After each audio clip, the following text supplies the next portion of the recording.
솔로몬이 여호와의 성전과 왕궁 건축하기를 마치며 자기가 이루기를 원하던 모든 것을 마친 때에 여호와께서 전에 기브온에서 나타나심 같이 다시 솔로몬에게 나타나사 여호와께서 그에게 이르시되 내 기도와 네가 내 앞에서 간구한 바를 내가 들었은즉 나는 네가 건축한 이 성전을 거룩하게 구별하여 내 이름을 영원히 그곳에 두며 내 눈길과 내 마음이 항상 거기에 있으리니 네가 만일 네 아버지 다윗이 행함같이 마음을 온전히 하고 바르게 하여 내 앞에서 행하며 내가 네게 명령한 대로 온갖 일에 순종하여 내 법도와 율례를 지키면 내가 네 아버지 다윗에게 말하기를 이스라엘의 왕 위에 오를 사람이 네게서 끊어지지 아니하리라 한 대로 네 이스라엘의 왕위를 영원히 견고하게 하려니와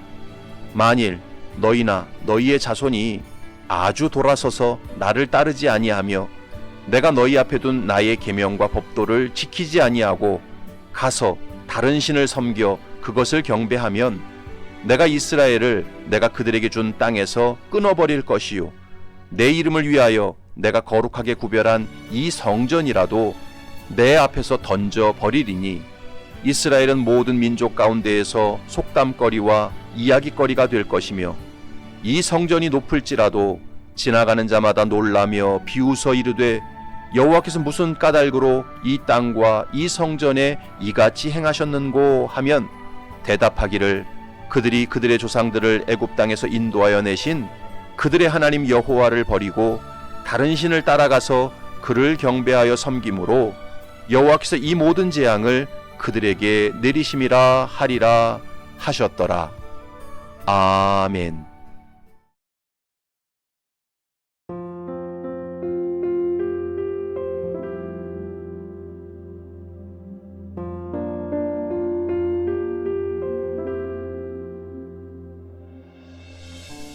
어떤 나무든지 잘 올라가는 나무 타기의 달인이 있었습니다.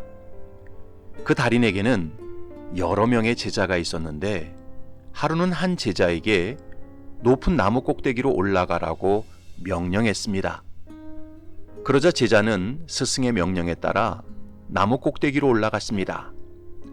그때 스승은 제자에게 소리쳤습니다. 그 나무 꼭대기에서 낭창낭창하게 흔들리는 나뭇가지를 하나 베어내거라. 그러자 제자는 보기에도 아찔한 그 높이에서 흔들리는 나뭇가지를 어렵게 베어냈습니다. 밑에서 보던 다른 제자들이 전부 손에 땀을 쥐었습니다. 마침내 나무 꼭대기에 올라갔던 제자가 나뭇가지를 베어서 밑으로 내려왔습니다. 그 제자가 거의 다 내려왔을 즈음에 스승이 이렇게 말했습니다. 이보게, 조심하게나. 그러자 옆에 있던 다른 제자들이 고개를 갸우뚱거리면서 스승에게 물었습니다. 스승님, 참 이상하시네요. 나무 꼭대기에 올라가서 아슬아슬하고 위험할 때는 아무 말씀도 하지 않으시더니 이제 다 내려와서 펄쩍 뛰어내려도 될 만큼 안전할 때는 조심하라고 말씀하십니다. 뭔가 이상하지 않습니까? 그러자 스승이 이렇게 대답했습니다. 조금도 이상하지 않다네. 사람이 위험한 지경에 있으면 누가 말하지 않아도 스스로 조심하는 법이라네. 그래서 위험 지역은 사실 그렇게 위험하지 않다네. 하지만 위험 지역에서 벗어나 안전한 지역에 도달하면 사람들은 이제 다 되었구나 하는 마음으로 방심하게 된다네. 바로 그때가 사고를 당할 수 있는 가장 위험한 순간이라네. 여러분, 벼랑길을 걸어가면서 조심하지 않는 사람은 거의 없습니다. 벼랑길이 위험하다는 것은 삼척동자도 다 압니다. 그래서 벼랑길은 겉으로 볼 때는 위험해 보여도 실상은 그렇게 위험한 길이 아닙니다. 반대로 평탄한 길은 그 누구도 위험하다고 생각하지 않습니다. 매우 안전하다고 생각하지요. 그래서 부주의하게 걷다가 발을 헛디뎌 넘어지는 경우가 비일비재합니다. 까불다가 발목을 다치고 몸이 상하는 경우가 많습니다. 실제로 교통사고 통계를 보면 굴곡이 많은 도로보다는 직선 도로에서 대형 사고가 훨씬 더 많이 일어난답니다. 굴곡이 많은 도로에서는 대부분의 운전자들이 긴장하고 조심스럽게 운전한답니다. 그래서 대형 사고가 거의 발생하지 않는답니다. 그러나 곧게 뻗은 직선 도로에서는 사람들의 마음이 풀어지고 전방 주시를 잘 안 하기 때문에 오히려 대형 사고가 더 많이 발생한답니다. 여러분, 우리는 지금까지 열왕기상 8장을 통해 많은 내용을 다루었습니다. 솔로몬이 성전 건축을 완성하고 하나님께 7가지 청원 기도를 드리고 또 백성들을 축복하고 성전 낙성식과 장막절을 행하는 모습을 살펴보았습니다. 그리고 이제 9장으로 넘어오게 되면 솔로몬이 성전 건축을 마치고 하나님께 드렸던 기도에 대해 하나님께서 응답하시는 내용이 나옵니다. 그 대표적인 구절이 본문 3절입니다. 여호와께서 그에게 이르시되 내 기도와 네가 내 앞에서 간구한 바를 내가 들었은즉 나는 네가 건축한 이 성전을 거룩하게 구별하여 내 이름을 영원히 그곳에 두며 내 눈길과 내 마음이 항상 거기에 있으리니. 하나님께서는 솔로몬이 성전 건축을 마치고 드린 기도와 간구를 다 들으셨다고 말씀하셨습니다. 그러면서 솔로몬이 건축한 성전을 거룩하게 구별할 것이고 거기에 내 이름을 둘 것이며 내 눈길과 마음이 항상 그 성전을 향할 것이라고 말씀하셨습니다. 자, 그런데 재미있는 사실은 이런 하나님의 응답이 성전 건축을 완성했을 때 곧바로 주어진 응답이 아니었다는 것입니다. 오늘 본문에 나오는 하나님의 응답은 솔로몬이 성전 건축을 마치고 자기 왕궁을 13년간 다 완성한 다음에 주어진 응답이었습니다. 1절과 2절을 보면 솔로몬이 여호와의 성전과 왕궁 건축하기를 마치며 자기가 이루기를 원하던 모든 것을 마친 때에 여호와께서 전에 기브온에서 나타나심 같이 다시 솔로몬에게 나타나사. 이 동일한 내용을 역대하 기자는 이렇게 기록했습니다. 솔로몬이 여호와의 전과 왕궁 건축을 마치고 솔로몬의 심중에 여호와의 전과 자기의 궁궐에 그가 이루고자 한 것을 다 형통하게 이루니라.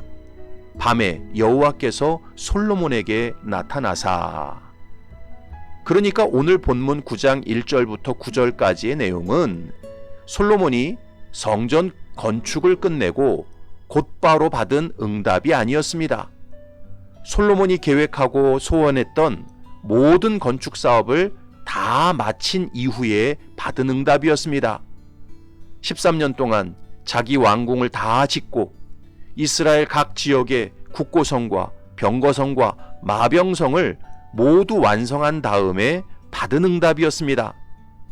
따라서 열왕기상 8장에 나오는 솔로몬의 기도와 오늘 본문 9장에 나오는 하나님의 응답 사이에는 최소한 13년의 시간적 간격이 있었습니다.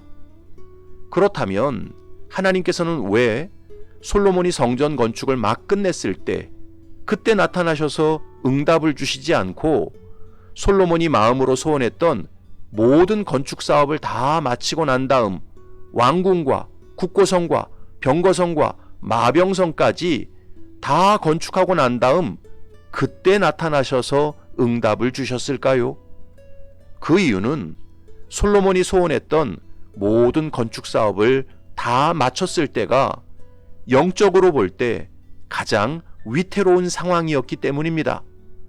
솔로몬이 가장 평안하고 부귀영화를 누리고 태평성대를 누리던 때가 영적으로 볼 때 진짜 위기의 순간이었기 때문입니다. 생각해 보십시오. 솔로몬이 다윗을 이어 왕으로 등극했을 때 그의 나이는 고작 20살이었습니다. 당시에는 아도니아처럼 기세등등한 형님들이 호시탐탐 솔로몬의 왕위를 노리고 있었습니다. 또 솔로몬의 정치적 기반이 아직 확립되지 않았습니다. 그래서 솔로몬은 하나님 앞에 바짝 엎드릴 수밖에 없었습니다.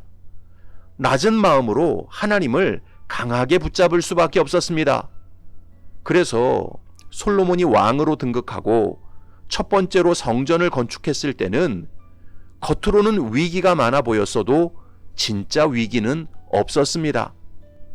그러나 솔로몬이 왕으로 등극한 지 24년의 세월이 흘러서 원하는 모든 건축 사업을 다 마쳤습니다. 그 누구도 솔로몬을 대적할 수 없는 상황이 되었습니다. 따라서 겉으로 볼 때는 가장 강력하고 부귀영화를 누리고 태평성대를 누리는 시대처럼 보였습니다. 하지만 실상은 그때가 진짜 위기의 순간이었습니다. 왜냐하면 너무 잘 먹고 잘 살아서 하나님을 잊어버리기 쉬웠기 때문입니다.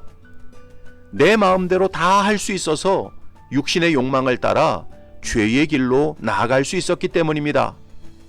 그리고 실제로 솔로몬은 최고의 부귀영화를 누리고 태평성대를 누리던 때부터 영적으로 어두워지기 시작했습니다. 하나님을 등지고 급속히 부패하기 시작했습니다. 이런 성경의 역사를 보면서 오늘을 살아가는 성도들은 깊이 깨달아야 합니다. 가정에 문제가 있고 질병의 고통이 있고 경제적으로 어려움이 있을 때는 마음과 몸이 참 고달프고 힘듭니다. 하지만 영적으로 보면 그때는 진짜 위기의 때가 아닙니다. 왜냐하면 내가 가지고 있는 여러 가지 고통과 문제가 나를 더욱 겸손하게 만들고 더 깨어 기도하게 만들기 때문입니다. 여러분, 진짜 위기의 때는 언제인지 아십니까? 바로 내가 원하는 것이 다 이루어지고 부족한 것이 없어지고 내가 마음먹은 대로 다 할 수 있는 때입니다. 왜냐하면 그때는 하나님이 보이지 않기 때문입니다. 기도할 필요를 전혀 느끼지 못하기 때문입니다. 방자한 교만과 죄의 욕망이 나를 사로잡기 때문입니다. 사랑하는 성도 여러분, 성경은 분명히 우리에게 말씀합니다. 그런즉 선줄로 생각하는 자는 넘어질까 조심하라. 진짜 위기는 모든 것이 다 이루어지고 부족함이 없고 내가 마음먹은 대로 다 되는 것입니다. 그러면 마음이 교만해지고 죄의 욕망이 발동하고 마귀가 틈을 타게 됩니다. 내가 하나님의 자리에 앉게 됩니다. 바라기는 저와 여러분들이 내가 섰다고 생각할 때가 진짜 위기의 때라는 사실을 인식하시기 바랍니다. 내가 원하는 대로 다 이루어지고 내가 마음먹은 대로 다 되는 때가 진짜 위험한 때라는 사실을 자각하시기 바랍니다. 그래서 잘 될수록 더 겸손하고 형통할수록 더 기도하고 평안할수록 더 하나님께 순종하시기 바랍니다. 그래서 진짜 위기를 잘 넘기고 일평생 하나님과 동행하는 저와 여러분이 되시기를 주님의 이름으로 축원합니다. 아멘.